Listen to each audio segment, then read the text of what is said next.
Hi, welcome to the Poultry Keepers Podcast. I'm Rip Stalvey, and together with Mandolin Royal and John Gunnerman, we're your co-hosts for this show, and it's our mission to help you have a happy, healthy, and productive flock. I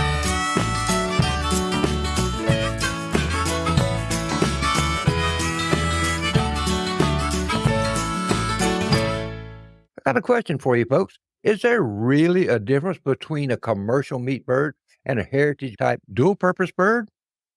Is there a difference in flavor? Why? Why not? Well, coming up, we're going to explain it all to you. You know, we hear so many times that other meats taste like chickens. I hear that a lot about alligator down here. Tastes like chicken. That's not really a compliment because to me, the chickens you get in the store don't have any flavor to them. Why is None that? at all. I had the pleasure to talk with Frank Reese at the APA National one year in Knoxville, Tennessee. He and I were talking, and he related a story to me that just kind of brought it all together about chicken flavor. He said that several years ago, probably 10 or 15 years ago now, this lady was talking to him in the grocery store, and she was just beside herself. She said, I just don't know what to do. My husband keeps telling me he wants chicken and dumplings like my grandmother used to make. And I've tried every recipe I can find, and he keeps saying, it's not what I remember. It's not what I remember. And Frank told her, he said, it's not the recipe you're using or how you're cooking it. It's the chicken that you're using. And he wound up giving her one of his Barred Rock chickens that the store handled there in Kansas. And she called him up the very next day, and she said, look, I would hug your neck. She said, for the first time, my husband said, that tastes exactly like what I remember as a kid. He said, it's the kind of chicken and the length of time they're grown before they're processed. Let me ask you a question for Mandolin and for John, and they probably know the answer. I hope they know the answer. But how old are modern day broilers when they're processed? Isn't there a range from 6 to 10 weeks old, depending on what they were going to use them for and if they were going to part them out or use them whole? John? When you say modern day, I think of the Cornish cross. And that's what I'm talking about. Yeah, modern we're chucking Cornish them cross. In the freezer 8-9 weeks.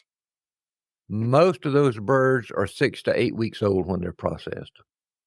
Occasionally, they go out beyond that. Well, it doesn't make any financial sense to carry them past 8 weeks. Their weight gain and everything just falls off dramatically, and you're lucky to keep them alive. There's also the health issues that go along with those birds. I'll talk about that in just a little bit, but when you look at the science of flavor profiles in a chicken, and John, you're probably aware of this being a chef, but chickens don't begin to develop much of a flavor until they're about 9 weeks old. So they're processing these birds before they can develop any flavor.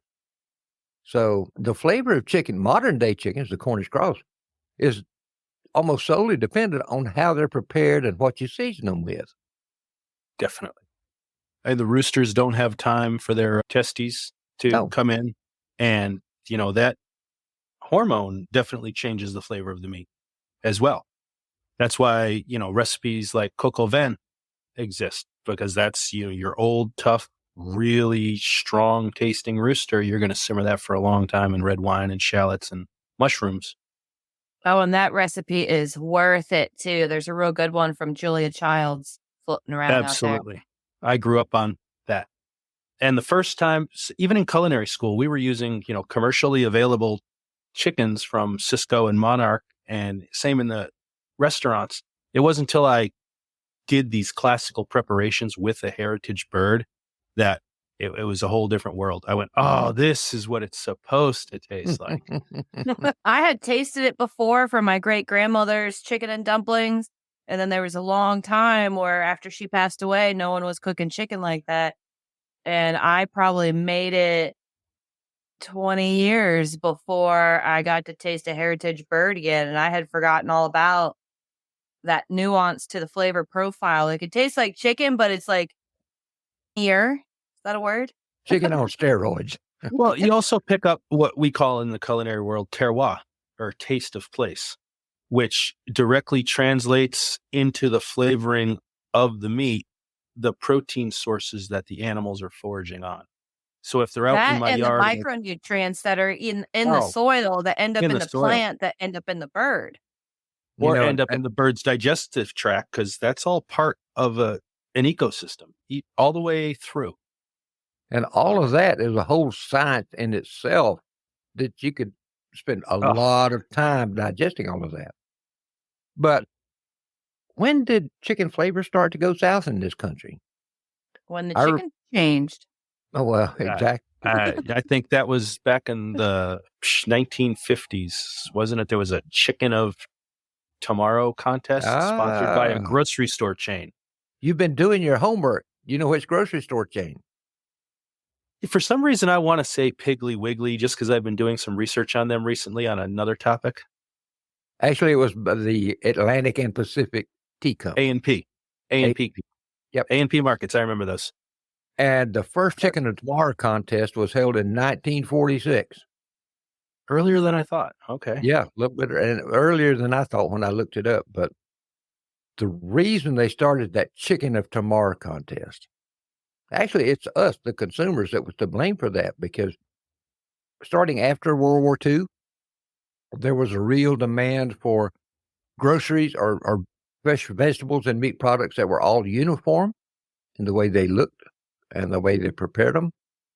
And it was not, I mean, the chickens back then, fried size chickens would dress out about 2.25 pounds. Not these big behemoths that we get in the Cornish crossbirds now.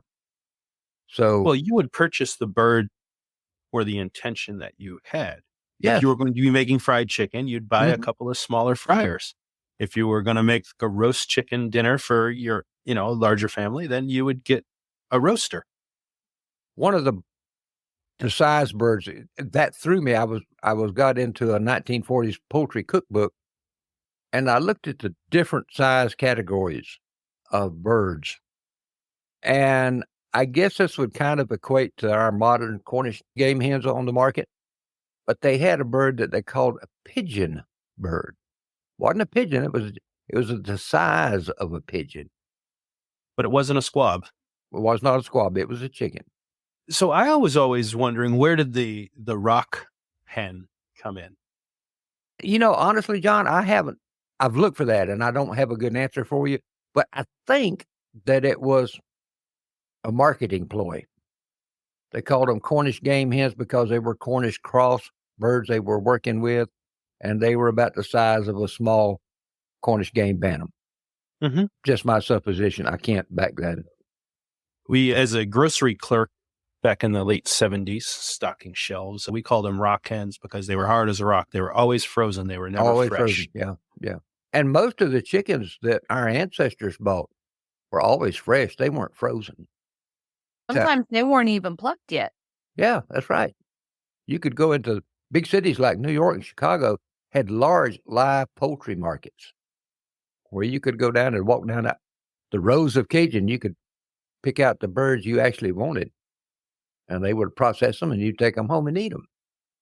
But, sadly, if we stop and think about it, we've only had about 2 generations, or we've had not only, but we've had 2 generations of people who grew up not knowing what real chicken can taste like. There is a pretty big difference, too. When you compare like a 6, 7, 8-week-old Cornish cross, even to something a little longer grown, like a Red Ranger, there's taste differences there. Oh, yeah, and absolutely. Once you go past 12 weeks of age, then the flavor really starts amping up. I'm not sure when it peaks, probably something like 20, 22 weeks About once 20 the hormones weeks. are in there. 20, 21 weeks is when they say the flavor profiles peak. Yeah. And if you time it right, and they're on rich pasture at that time of year, you can negate the additional costs in feed for keeping them longer past, most people are processing 18 to 20. But if they're outdoors, they should, in theory, be consuming less of your ration and more of what's available for forage and developing more flavor in the process. Yeah. It's almost, it's like pasture finishing does make a difference in beef, in chicken. You can taste the difference. Absolutely. And where an animal that I really can taste the differences in pastured pork. Oh, yes. Absolutely. I Particularly was so surprised when we processed a pig and that meat was red. What? But the pork that I like the best is the one that's been fattened in the fall and allowed to forage on acorns. Oh, yeah, acorn finish. Oh, that is Yeah. delicious. We've got a Yeah, you couple betcha. of well-spaced oak trees. Those ankle-breaking acorns. Yeah, just put the pigs on it. They'll clean it up in no time. Yeah. Close the loop. Hey, this is a chicken Okay, show. back though. to chicken. I know. We've been digressed. talking about food, and it's so easy for me to digress. Oh, ain't that the truth? We talked a little bit about the grow out time and processing ages, but let's compare that to feed conversions. So it takes about 6 to 8 weeks to get a Cornish cross broiler up to market size. A heritage breed, much longer than that, 16 to 21 weeks of age. The average market size weight for a Cornish cross, 6 to 6 and maybe almost 6.5 pounds. That's processed weight. But when we look at the feed conversion, that's what really grabs your attention. What we're talking about feed conversion, it's how many pounds of feed does it take to put a pound of weight on those birds. Right. The Cornish cross industry claims that they get about a 2-to-1 feed conversion rate. So for every pound of chickens, they're feeding 2 pounds of feed to do it. That's astronomical. Yeah, there's not a bird on the planet that can do that better. No. But now we got to remember, too, that this is under pretty tightly controlled conditions. High quality feed, air quality is controlled, water quality is controlled. They're controlling everything to give them the optimum environment and the optimum nutrition to grow those birds out in a hurry. John, you were talking about pastured poultry. I found a site, and the feed conversion for Cornish cross on pastured situations, 3.5 to 1. For every pound of flesh, the feed input's 3.5 pounds. That's in optimum weather. That's pretty good by most standards. Yeah, really is. And Mandolin, you were talking about Freedom Rangers, which is it's a modern meat cross, but it's a slower growing meat cross than Cornish cross. That feed conversion is 5.2 to 1. They also did a study where they compared heritage dark Cornish standard bred bird is 6.2 to 1 feed conversion rate. So people want to know why folks who sell pastured poultry get so much for the heritage birds. They have to. I mean, they cannot compete with the Cornish cross birds. They just simply can't do it. They've got a lot more feed and bring a heritage bird to market than they do the Cornish cross. And time.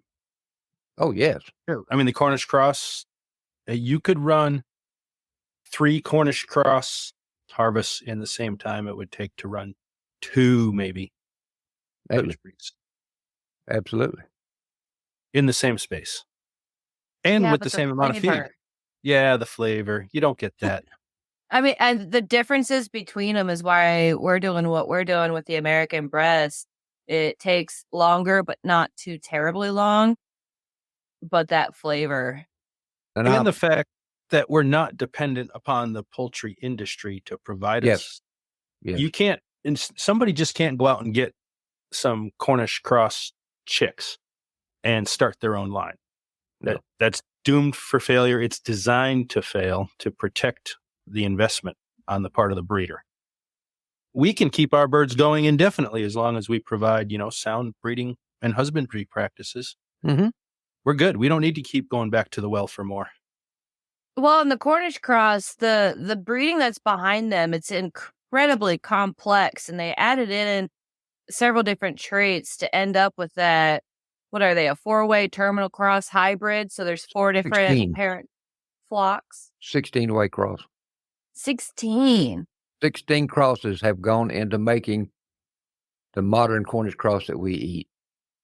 Well, and that's to get the dwarf gene to shorten the bones up. to get the expression of the double muscle gene. So they have twice as much meat on a frame that's half the size, and you can't reproduce that unless you do all of the steps they did to create it in the first place. Like you can't just go buy Cornish and White Rock, cross those together and get a Cornish cross. It's not going to be the same kind of bird. Not at all. Not at all. And you were talking about the dwarfism gene.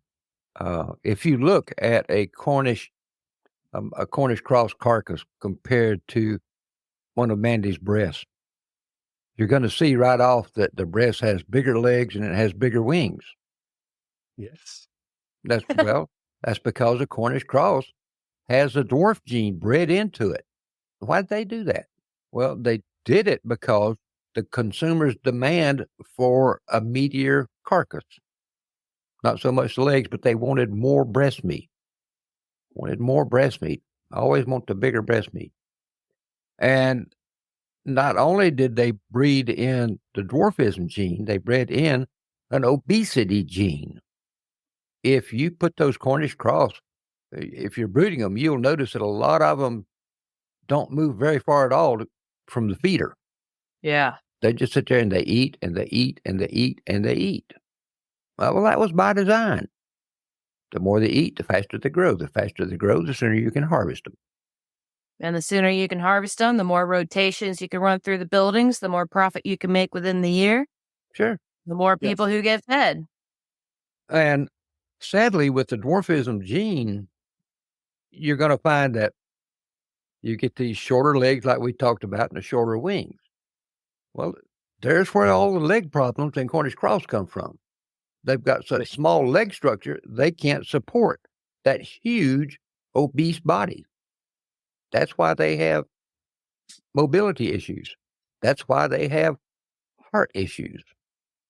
That's why when you're moving your poultry mobile coops, you actually have to go into the pen and move your Cornish crosses to the head of the coop so they don't get rolled over by their apparatus, because a lot of times they're not even capable of locomotion. And it's kind of sad to see. They're just laying there listless with their head in the feeder or the water all day versus a healthy, vibrant, vigorous heritage poultry that's running around in the exact same pasture. These Cornish crosses, at least in our case, we had the doors wide open on their cages. They wouldn't even come out during the day. Mm. And it's that vitality, I think, definitely translates to the meat and to the consumer. Yeah. Well, and I think Mandy would explain it. Here I go putting words in her mouth. Is they have lost their ability to chicken. Yeah, they don't chicken so well anymore. Not at all. Well, and it's another thing I thought it was worth mentioning too, because I see a lot of chatter about folks wanting to use them to hybridize into like the normal heritage birds and try to find like a balance. And because of that dwarf gene, you might maybe not waste it. I mean, it'll be educational to experiment with the breeding to see how traits get expressed. But the moment that dwarf gene kicks in, it's not going to have the same effect. And all you're going to do is lose size. That'll happen 3 generations into this little project. You'll start seeing. Yeah. Well, I talked to a hatchery about that one time, and I was talking about using the Red Rangers in a hypothetical cross with New Hampshires. And they said, well, you can do that, but 25% of the chickens you're going to hatch are going to be dwarf. Yeah. Because they have that same dwarf generation. Gene. Okay, so then we don't select the dwarf gene, or do we? It can pop back in as a recessive later on, though. Oh, yeah. Those grandparent recessives are always fun, and great-grandparents. Great-grandparents and grandparents, they all those crosses were made to incorporate specific recessive genes into the terminal crossbirds. Especially so that they express at a specific time. That's why there's these, 16 different crosses at different stages. Mm-hmm. So that way, when this recessive gene pairs with this, we're getting into polygenetics now. So you got 2 recessive genes on far ends that come together down here at the final hybrid level that just works. But it only works at that level. You can't take it any further. Otherwise, it falls apart, and you can't use it any earlier because it It's not there in place yet. Yeah, I just thought that was an important little tidbit before people go, well, I'll just make my own. It's a little bit complicated. And sometimes the way it's designed, you can't replicate it. That stuff's trademarked and protected, but also preventing that fall apart of it later. I mean, there's protocols. Let me throw this one out there. We have multiple, if you want to call it, brand names of Cornish cross birds out there. You've got Cobb, you've got Ventris, just on and on and on. But how many actual companies are involved in producing all these millions of broiler chicks each year? Following them all the way back to their mega corporation owners, probably 2. Exactly right. 2 companies control the genetics for the birds that are eaten worldwide. And that's scary from a nutritional anthropological perspective, because every time we've based a food system around a single thing, it's fallen apart eventually. Yeah. Well, in history, at least. We're not going to repeat history, though, because we're smarter than that, right? Right. That cute, John. Just think what disastrous results would be if they had a genetic issue tinkering with all these little recessive genes, but they had something popped up and they if weren't they able. lose one piece of their pie, the whole It's thing gone. It all collapses. It all collapses. But it's feeding billions of people. It's working. You know, if so far, how do we define working though?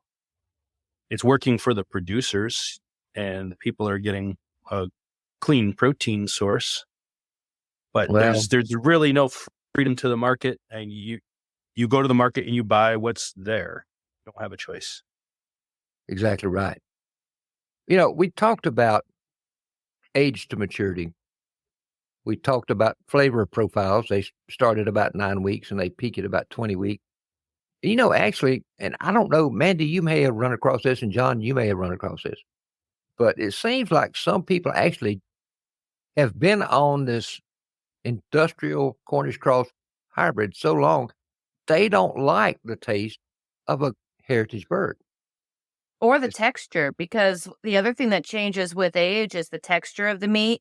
And any bird that had time to go run and didn't park itself in front of a feeder, it's going to have denser muscling going on in the leg, where it's leaner just from being used, just from them being out there doing chicken things. Texture is different too. That's where the flavor comes from too. Right. Yes, increased blood flow. Pooey. And you're exercising, the protein is building muscle. That's what happens physiologically. Yeah, exactly. So isn't the muscle going to be built out of the protein source and carry that flavor with it? I think so. And I know this is something you work with and you talk about a lot with breasts and on your breast group, but you talked about the texture of the meat. I'd like for you and John, because I know he's a chef and he's hands-on experience with all this stuff, as do you, Madeline. But what do you see as the major textural differences? It's almost like it's the fiber of the muscle. And I think I recall doing some reading where there's 2 different types of how they could be muscled up. You can be short fiber or long fiber.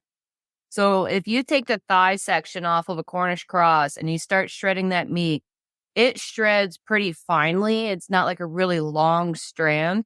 But when you shred down the meat from the thigh of a heritage bird, that strand of meat will run from one end to the other.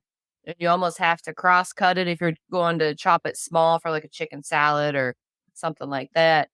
But you can see that difference of how the fibers are put together when you're getting into the thighs, especially. The breast meat's pretty similar one from another. You can see some variation between breeds. Like once you start going through all the different heritage breeds even, you'll see different ways of how that muscling is, where it's located, and then what the strands are like when you start breaking those birds down after cooking. The diversity there is kind of incredible, really. And then you can get really geeky and bust out your little magnifying glass and start checking for the intermuscular fat depositions. Yeah. Yeah. Those self-buttering birds. Hey, do I sense a rabbit hole coming up here? Thank you for joining us this week. And before you go, make sure you subscribe to our podcast so you can receive new episodes right when they're released, and they're released every Tuesday. And if you're enjoying this podcast, we'd like to ask you to drop us an email at poultrykeeperspodcast@gmail.com and share your thoughts about the show. So thank you again for joining us for this episode of the Poultry Keepers Podcast. We'll see you next week.